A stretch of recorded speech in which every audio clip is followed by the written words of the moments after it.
നമുക്കിന്ന് ചെറിയൊരു പരിപാടി ഉണ്ട്. അപ്പോൾ അതിന് നമ്മൾ പനീർ ബട്ടർ മസാലയാണ് ഉണ്ടാക്കാൻ പോകുന്നത്. അപ്പോൾ അതിന് നമ്മൾ 2 കിലോ തക്കാളി, ഏകദേശം 2 കിലോ സബോള, ഒരു 1/2 കിലോ അണ്ടിപ്പരിപ്പ് എടുത്ത് വേവിക്കാൻ വെച്ചിട്ടുണ്ട്. അപ്പോൾ ഇത് നമ്മൾ പനീർ ബട്ടർ മസാല മക്കിനി ഗ്രേവി ഉണ്ടാക്കാൻ വേണ്ടിയിട്ടാണ്. അപ്പോൾ അതിന് വേണ്ടിയിട്ട് വേവിക്കാൻ വെച്ചിട്ടുണ്ട്.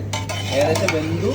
ഇനി നമ്മളത് ചൂടാറിയ ശേഷം മിക്സിങ് ജാറിട്ട് നല്ലപോലെ പേസ്റ്റാക്കി അരച്ചെടുക്കണം. അപ്പോൾ നമ്മൾ പനീർ ബട്ടർ മസാലയ്ക്കുള്ള ഗ്രേവിയൊക്കെ അരച്ചെടുത്തു. ഓയിൽ ഒഴിച്ച് കൊടുക്കാം. ഓയിലൊക്കെ ചൂടായിട്ടുണ്ട്. നമുക്ക് അതിലോട്ട് പട്ട, ഏലക്കായ, കുറച്ച് നല്ല ജീരകം, കുറച്ച് ബേ ലീഫ് എടുത്തിട്ടുണ്ട്. അപ്പോൾ എന്നിട്ട് പൊട്ടിച്ചെടുക്കണം.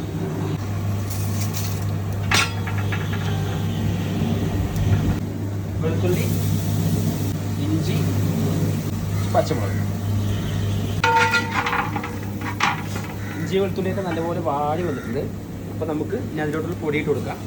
കുറച്ച് കാശ്മീരി മുളക് പൊടി, കുറച്ച് നോർമൽ മുളക് പൊടി, മല്ലിപ്പൊടി, കുറച്ച് മഞ്ഞൾപ്പൊടി വെച്ചിട്ടുണ്ട്. മസാലയൊക്കെ സെറ്റായി വന്നിട്ടുണ്ട്. അപ്പോൾ നമുക്ക് അതിലോട്ട് പേസ്റ്റ് ഒഴിച്ചു കൊടുക്കാം.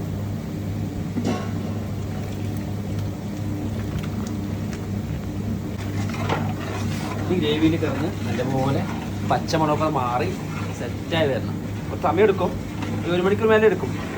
ഗ്രേവിയൊക്കെ നല്ല സെറ്റായി വന്നിട്ടുണ്ട്. അതിൻ്റെ വെള്ളമൊക്കെ പോയി നല്ല തിക്കായി വന്നിട്ടുണ്ട്. അപ്പോൾ നമ്മൾ ഗ്രേവിക്ക് വേണ്ട പാൽ ഒഴിച്ച് കൊടുക്കുന്നുണ്ട്. നമ്മൾ വെള്ളമല്ല ഒഴിക്കുന്നത്, പാലാണ്. വെള്ളം ഒഴിച്ചാൽ ഈ കറിക്ക് അത്ര ടേസ്റ്റ് ഉണ്ടാവില്ല. പാൽ ഒഴിച്ചിട്ട് വേണം ഉണ്ടാക്കാൻ.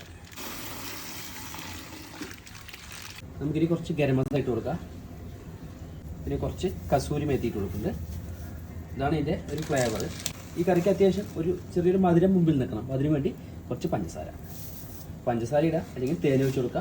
ഒക്കെ നമ്മുടെ ഇഷ്ടം പോലെ. നമ്മുടെ ഗ്രേവിയൊക്കെ തിളച്ച് സെറ്റായി വന്നിട്ടുണ്ട്. നമ്മൾ അതിലോട്ട് പനീർ ഇട്ട് കൊടുക്കണം. നമ്മൾ ഏകദേശം ഒരു 3 കിലോ പനീറാണ് എടുത്തിരിക്കുന്നത്. നമ്മൾ ഗ്രേവിയൊക്കെ സെറ്റായി റെഡി ആയിട്ടുണ്ട്. നമ്മൾ അതിലേക്ക് ബട്ടർ ഇട്ട് കൊടുക്കണം. പിന്നെ അതിലേക്ക് ആവശ്യത്തിലുള്ള ക്രീമും കൂടി ഒഴിച്ച് കൊടുക്കുന്നുണ്ട്. Fresh cream. നമ്മൾ ഈ കറിക്ക് ഏകദേശം ഒരു 1/4 കിലോ ബട്ടർ ഇട്ടിട്ടുണ്ട്. അതുപോലെ തന്നെ ഒരു 1 ലിറ്റർ ക്രീം ഒഴിച്ചിട്ടുണ്ട്. 100 പേരിൻ്റെ ക്വാണ്ടിറ്റിക്കുള്ള കണക്കാണ് കേട്ടോ. ലാസ്റ്റായിട്ട് നമുക്ക് കുറച്ച് ചോപ്പ് ചെയ്ത മല്ലിയിലയും ഇട്ട് കൊടുക്കുന്നുണ്ട്. നമ്മൾ പനീർ ബട്ടർ മസാലയുടെ പരിപാടി ഏകദേശം കഴിഞ്ഞു. ക്രീമും കൂടി ഒരു ഭംഗിക്ക് മേലെ ഒഴിച്ച് കൊടുക്കുന്നുണ്ട്.